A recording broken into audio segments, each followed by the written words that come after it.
If you're just tuning in, we're focusing on funding for startups in Africa, both whether it's investing or whatever, all together. Now, please let us share what you have to say. Remember, you can join this conversation. Tweet at us at WeShowAfrica1 with the hashtag WeShow, or you send us an SMS or WhatsApp to 081-803-84663. So before we went on the break, we lost connection with our guests, but I hear they are back now. Aniko and Kanu, can you hear me? IK, can you hear me? Yes, can hear you clearly. Sorry, we lost your connection. So I can't even, I think we'll just move on because we lost a lot of time. While you were away, Jennifer and I were talking, and we realized that one of the biggest fears of people approaching investors, because you guys are investors, and what you do is you come to help businesses and build them, to the next level. Whether we like it or not, at some point in our lives as businesses, we must approach these kinds of people like you to say, you know what, come and help me take my business from where I am now to a higher ground. But there's a big fear. A lot of times people are very skeptical about, first of all, their ideas, and secondly, these big investors coming to just take over their business. Why is this so? And if that is, what are you as an investor doing, to give comfort to the person that is bringing his little ideas to you as an investor? Okay, thank you. So as investors, we invest across multiple businesses. So for example, our fund, Atlantica Ventures, will have about 15 companies across its portfolio. So there's no way Aniko and I as partners can start running 15 companies. So the fear that startups have that we're going to take over their business, it's not true, because our job is not to actually run their business. Our job is to actually invest in them, give them what they need, and get out of their way. That's what we do. So the fear that they have sometimes is just due to some bad experiences that they've had with different investors. So that's why when you then look for an investor, look for someone that actually understands your market, understands the early stage space, not an investor that's gonna go there and say, okay, fine, I've invested, I want my dividends. Startups don't get dividends. You don't work that way. You don't want to have an investor that goes in there and says, I don't understand this sector. Why are you doing this versus doing that? You have to find the right partner that says, I will help you get out of your way, introduce you to every single person in my network, and then help you, because the next time you're going to need a fundraise, they'll come to you to say, help me get to the next level. That's your job as the investors, then help them get from A to B to C. Absolutely. So I want to come to Aniko. If you are looking out for a business to invest in, why would you invest in a particular business? Because a lot of times I think also a lot of startups, yes, they have fantastic ideas. They believe that this is the miracle idea that would happen, and all of that. But when they come to you as an investor, you turn it down. Why is that so? What exactly do you look out for as an investor? So if a young person is watching today and they have this fantastic business idea, how should they come about it or go about it? In our case, when we invest, by the time we invest, the startup will have had what we call a product market fit, which means the startup will have developed the product to at least a basic level and will have lined up some customers and potentially some revenue. So when we look at companies, we check to see whether there's that product market fit. Is this just a great idea, or there's actually customers who are willing to pay for it?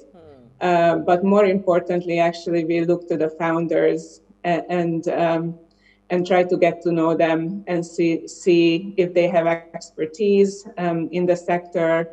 Do they have the drive and passion to drive the business to a much larger one? And how do they handle actually the ups and downs? Because there will be ups and downs, there will be pivots along the way as the companies grow. And it's important that the startup founders know that's going to be part of the journey and ready to tackle that.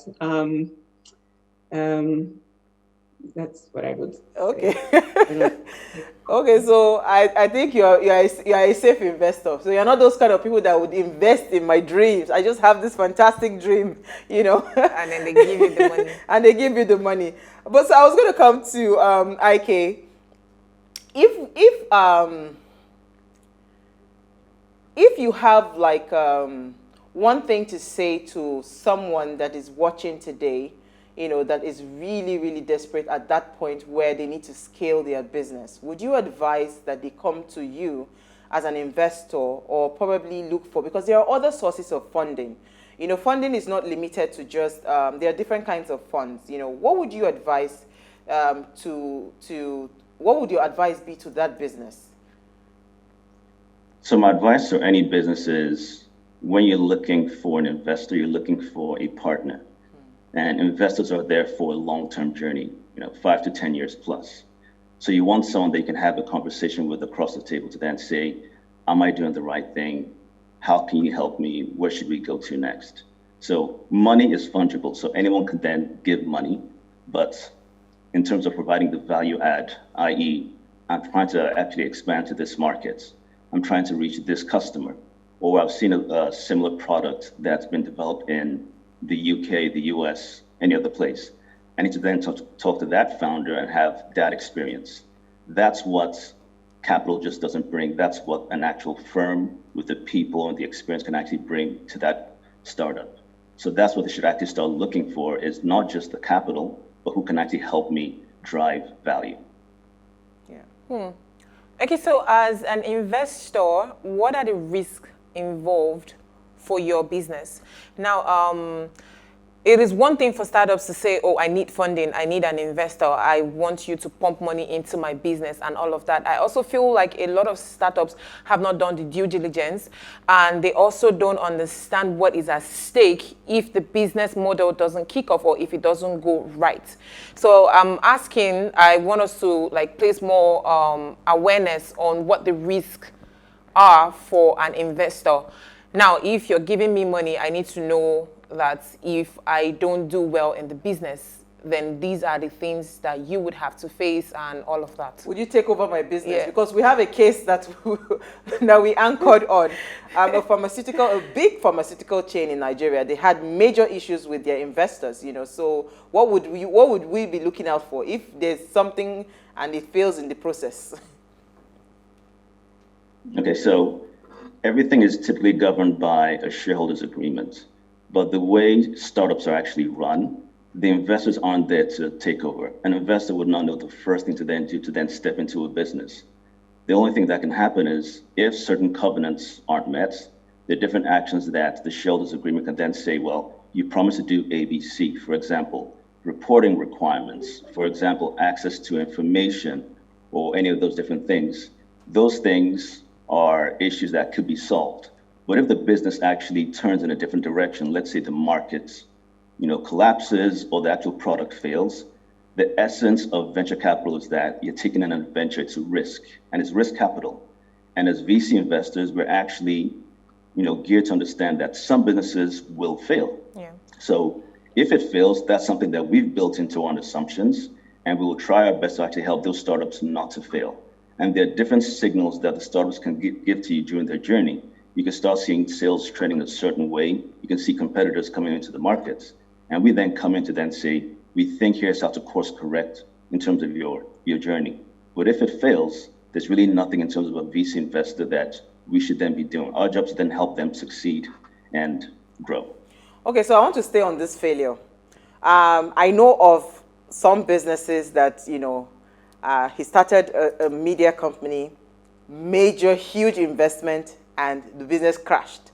This guy went again, repackaged, and he's gotten another fund. Meanwhile, there are businesses that do not even have one single fund, to do their businesses. So how do you filter this, your selection process? Is it just about the idea, or there's something more that we're not aware of? Because for me, I'm wondering, is it that this company did not do their due diligence? I'm talking about the investors now. How can a company, the same person, get funding, major funding, and starts a media company, it completely ran that media company down, and this same exact person has gotten another set of funds again?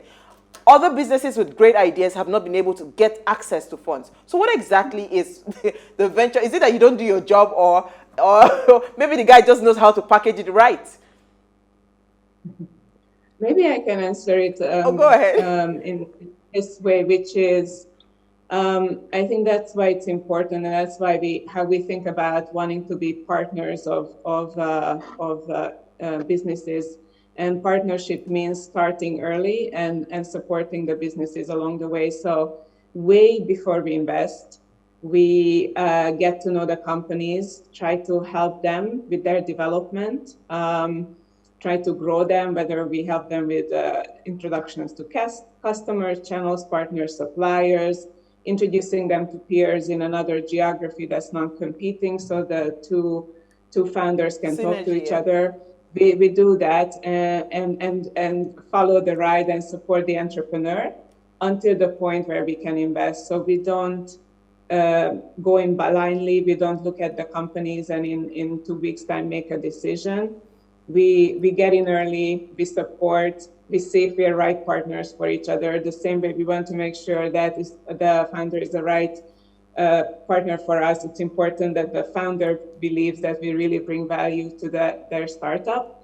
And hopefully it all goes the right way. And eventually, as the company goes to that kind of what I mentioned, product market fit, a little bit of the revenue, then we can invest. But by that time, we will have known the founder, the team, the business, so we can invest with more confidence.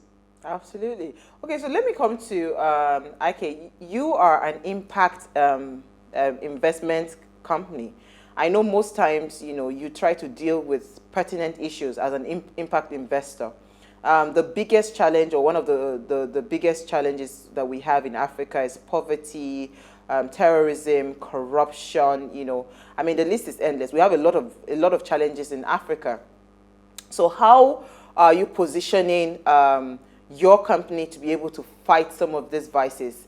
I mean, if you had listened to the introduction that I made earlier when we started the show about the growing population of Africa, where we're seeing that in 2050, if the world is going to grow by 2.3 billion, 1.3 billion of that number would be within Africa.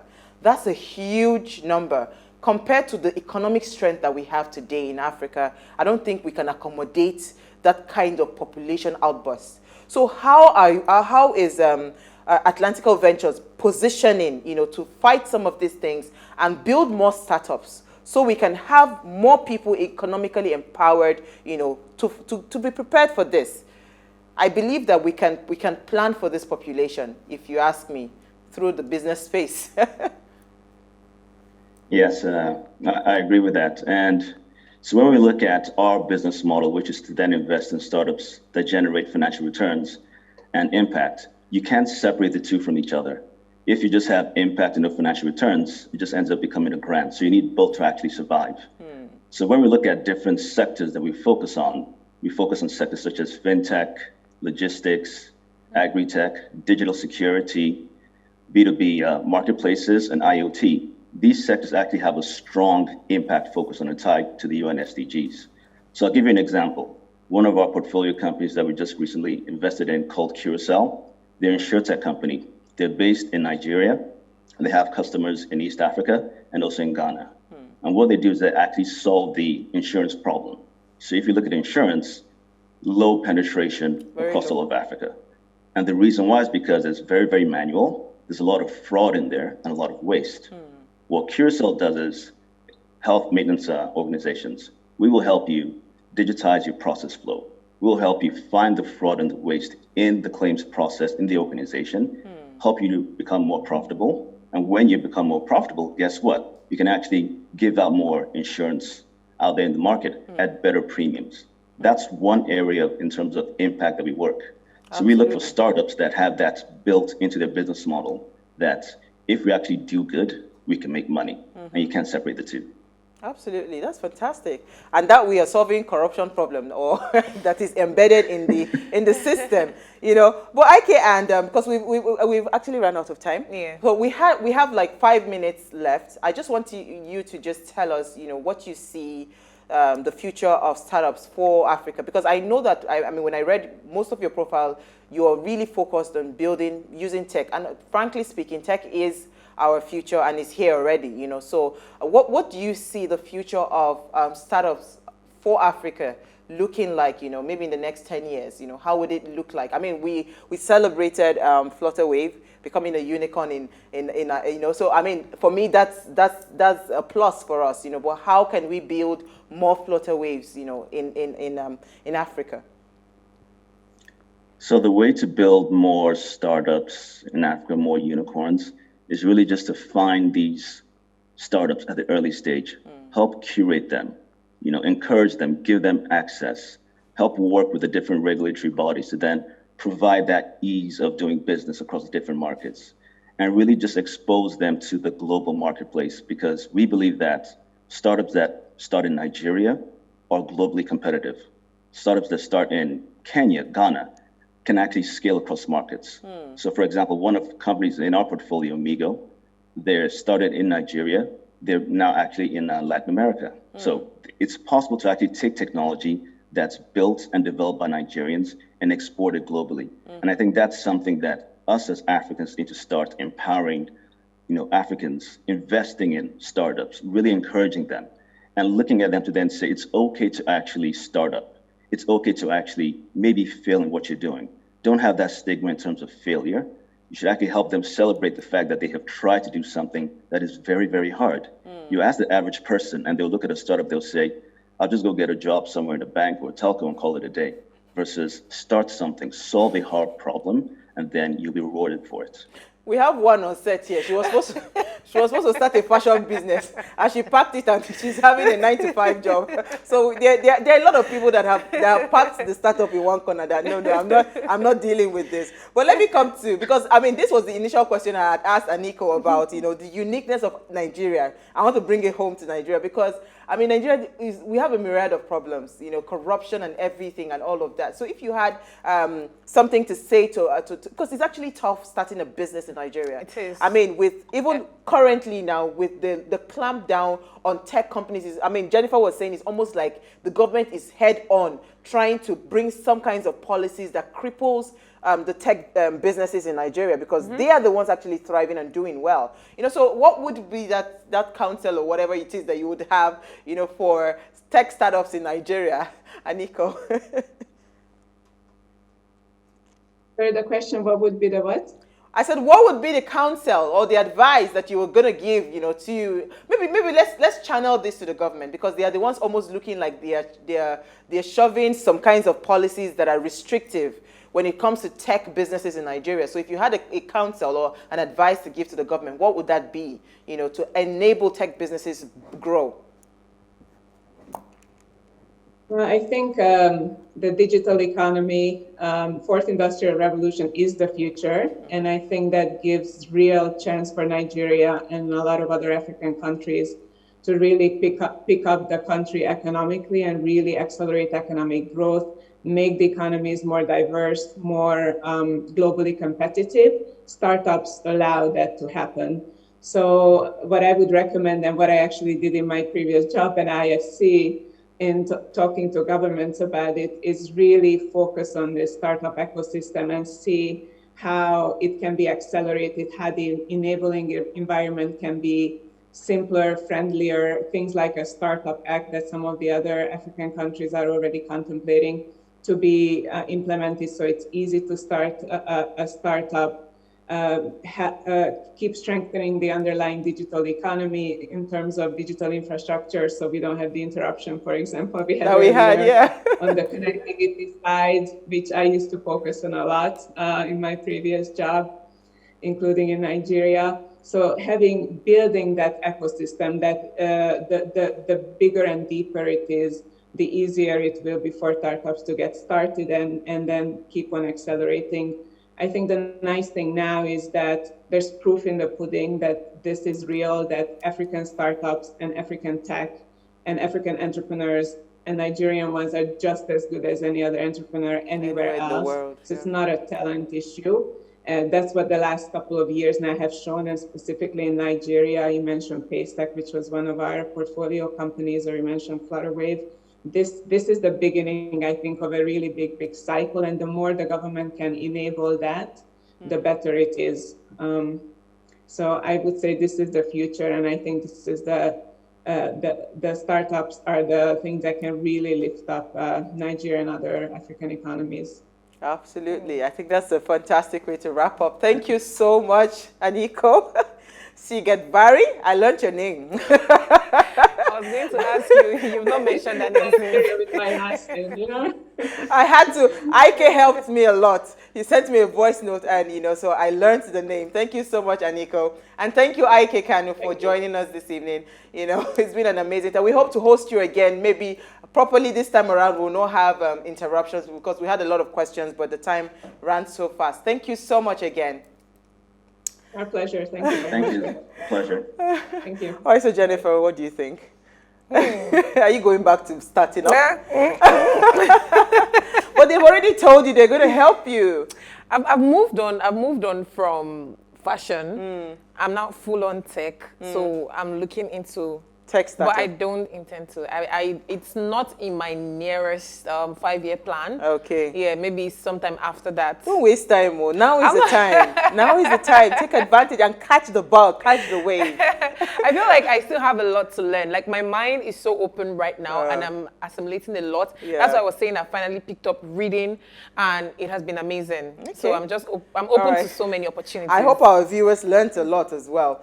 All right, so Ways was birthed from the need to inform, inspire, and influence lives towards action. And this year, we started our CSR focused on curbing unemployment in Nigeria. So if you're a company, please partner with us by allocating internship slots. And if you're a job seeker, keep watching Ways and follow us on all our social media handles, as this will be an all-year-round engagement. So tell your friends to keep all eyes on Ways. Now, in case you missed today's quote, I think Kanu emphasized this a lot. He says, when looking for funding, don't just go looking for cash. Do not look for cash. Look for the right people. You must look for the right investors, because those are the people that will take you to your next level. I think we've had a fantastic week. We'll see you guys live on Monday at 8 p.m. as we bring another great conversation to your screen. Enjoy.